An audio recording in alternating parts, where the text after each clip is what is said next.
খুব সুন্দর। ওয়েলকাম। আপনি বারবার আমার আর আপনার ছাতার মাঝখানে বাম হাত ঢুকিয়ে দিচ্ছেন কেন বলুন তো? আমার না একটা গল্প খুব মনে পড়ছে।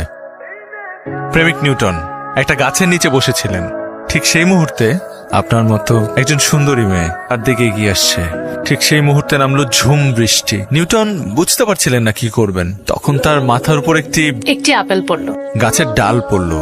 গাছের ডালটাকে বানালো ছাতার হাতল, আর নিজের পরনের শার্টটাকে বানালো ছাউনি, এবং সেই ছাতা দিয়ে সে মেয়েটিকে একটি নিরাপদ স্থানে পৌঁছে দিল। আমার চোখে সেদিন আবিষ্কার হয়েছিল ভালোবাসা। আপনার গল্পটা অনেক সুন্দর, থ্যাংক ইউ। কিন্তু পুরোটাই ভুলভাল। উনি প্রেমিক নিউটন না, উনি ছিলেন বিজ্ঞানী নিউটন। আমাকে ডেকেছেন? এখানে তো আশেপাশে আর কাউকে দেখছি না। সুন্দরী মেয়েরা নাচলে আশেপাশে দু চারটা ছেলে তাকাবে। দেখতে সুন্দরীতম হলেই তো হয় না, নাচতেও সুন্দর লাগতে হয়।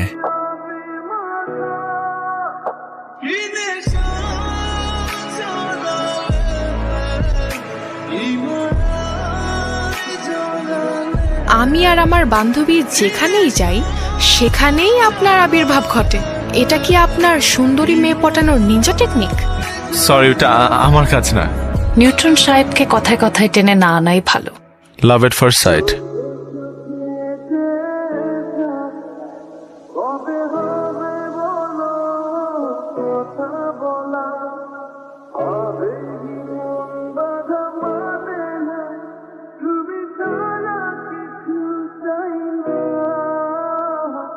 আসছি আমি, দাঁড়া।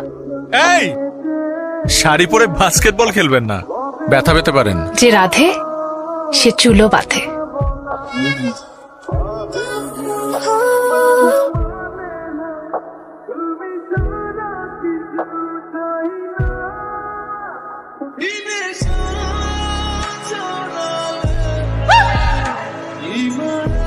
মুচকে গেছে মনে হয়।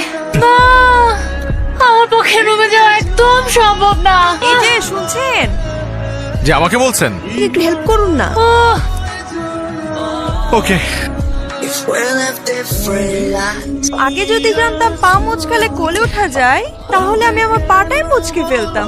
খুব তো বলেছিলেন যে রাধে সে চুলো বাঁধে। মনে হচ্ছে ঠিক হয়ে গেছে। ঠিক আছেন? Thank you. আপনার জীবনে আমার মতো একটা হিরো থাকলে লাইফটা কতটা ইজি হয়ে যেত। দেখাচ্ছি হিরোগিরি।